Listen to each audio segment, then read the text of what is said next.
Today we are privileged to have with us, and I mean really privileged, to have Rachel, who is the second daughter of Edward, Old Ted and Mabel, who is also known as May. And Rachel, you're now 93 years old. Yes. And still getting along well and coming out and tending this lovely little pioneer building that your dad... I'm getting a bit slack about it. The day has to be just right for the weather and for how my energies are going. But this is very significant to me because it's full of my dad. Yes. It was probably his dream child.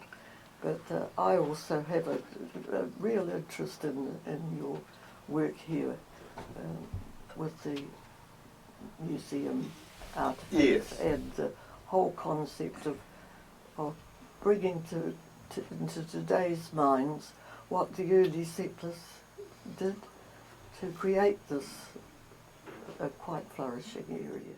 This hut really represents the first sort of dwelling that a pioneer bush man who's bought a little piece of standing bush might have created for himself whilst he went on clearing the bush. Yeah. And getting a little bit of grazing land for perhaps a cow or a couple of sheep or something. But I don't know how they managed to work so hard physically with all these heavy tools and then come in and cook anything worthwhile for themselves. Yes. Yeah. My dad has a story from Uncle Jack Bibby, and it may or may not be true, but one of the old settlers used to boil himself up a great pot full of porridge, and he had a drawer that he would pour it into a drawer. Yeah. And when he wanted an instant breakfast, he would cut a piece of this congealed oatmeal and probably semi-fry it up or something. Yes, yes. And that was his sustenance. Yes, yes. And I know this man Lobitz who built this slab house used to walk down to the village when he needed supplies, and that would have been about 8 miles. Yeah. And then he would carry home on his shoulders a huge sack of probably oatmeal. Yes. And other stuff as well, probably. Yeah.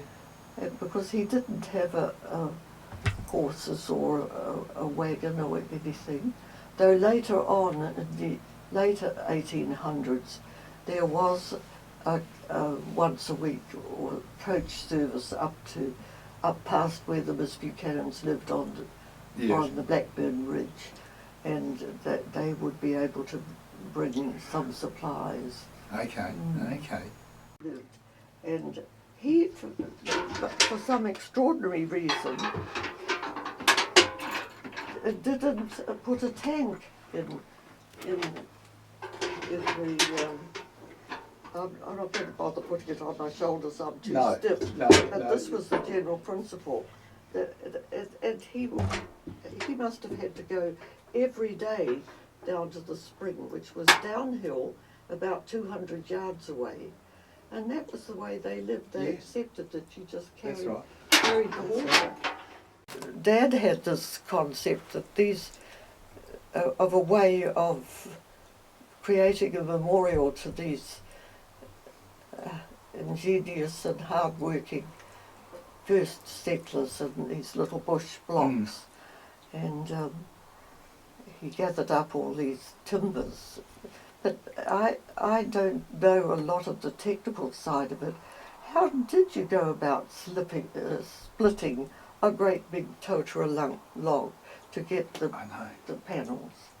I know, especially with the equipment they had then. I remember Dad having timber wedges and a maul, I suppose. Yes.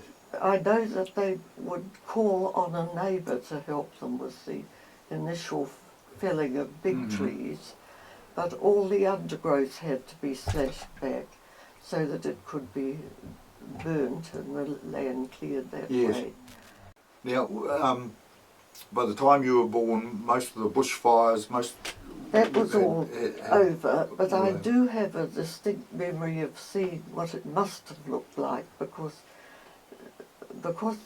although the bush had been burnt over and it was being grazed, there were masses of native tree stumps and roots, and if ever there was any spare time in the farming program, Dad and his workers would go out and with a timber jack and pick and shovel and things, they would expose the roots of the native trees and bring them up out of the mud, and it made wonderful firewood. Yes, yes. But what they didn't manage to extricate from the ground, they would set a fire to. And I remember looking across and seeing the hillside dotted with all these All the fires. fires. So Rachel, here I'm holding this massive crowbar, Yes. and it's very heavy to lift. Yes, literally. Can you tell us a little bit about Yes, well, the history of this? once the land was burnt and they began to regrass it, you had to create fences. So a fencer was a very important person, and this particular fencer, I'm pretty sure his name was one of the Birkin family, Okay. was a very good fencer and very strong. But this was his specially custom-made crowbar. He went to the local blacksmith down here Yes. and got him to create this super heavy crowbar because that helped him with his work. So that's just a little bit of history. Yeah. So I feel it deserves to be honoured by people.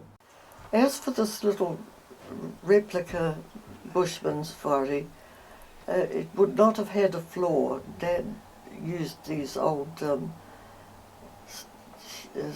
they came from the stockyards or something, Okay. I think, to put a floor in because he felt for Yeah. our use here Yes. in the museum it needed to Yeah. have a floor.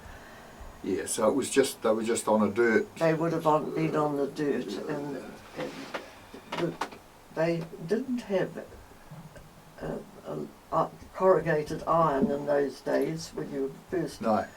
developing a little bush section. So the idea was you built it of timber and then lined it with mud from the river, from the creek or wherever you had a good source of sticky clay. Yes.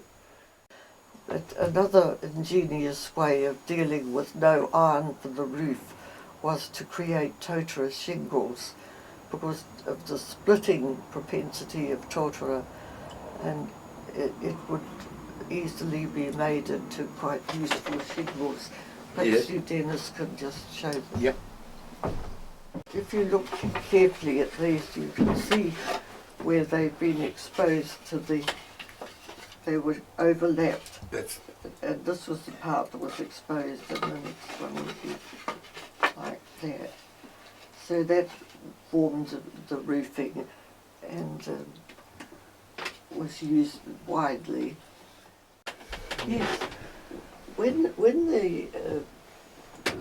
the bush warrior had been built, there was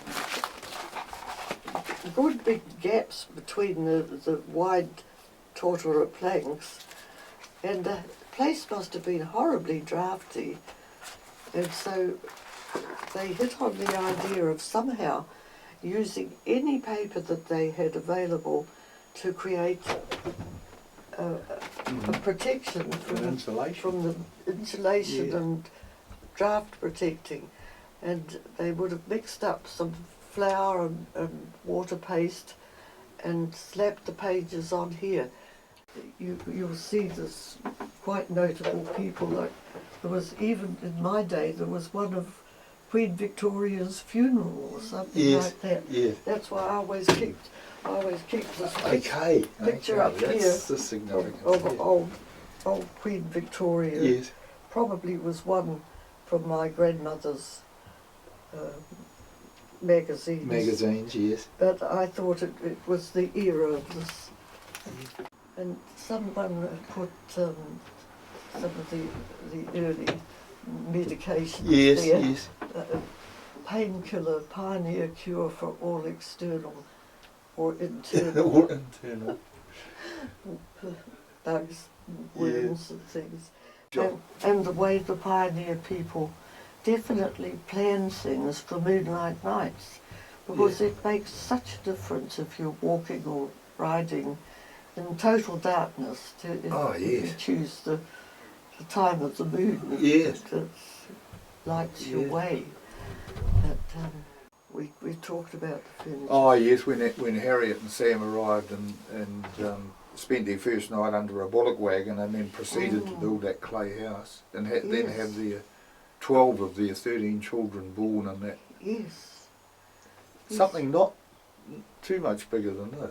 No. Well, it might have been 3 times. I think it must have been. Yeah. I feel it must have They did have a loft within the building. When I had my 80th birthday, we had an outdoor birthday luncheon on the farm, and then we went up and we had a little ceremony in the church, and it was lovely. I was married there, and my sisters were married there. Oh, I think there were quite a lot of other people who've been married there. Yes. And there is a breathtaking view from there. Oh, there sure is. But I didn't go to the Onga Primary School until I was nearly 9. Ah, yeah. And I had been so used to my life just being on the farm and being taught by correspondence that my dear mother managed to somehow find time to supervise our lessons. Yes. And when I first went to school, I was such a country mouse. I was quite terrified. Yes, I always you would remember be. the first day. I'd never seen work done on a blackboard or. No. But I soon made friends with the various. Rona was one of them, and Joyce Rose, and yes. and I remember the Mackie boys all coming along to school. Yes.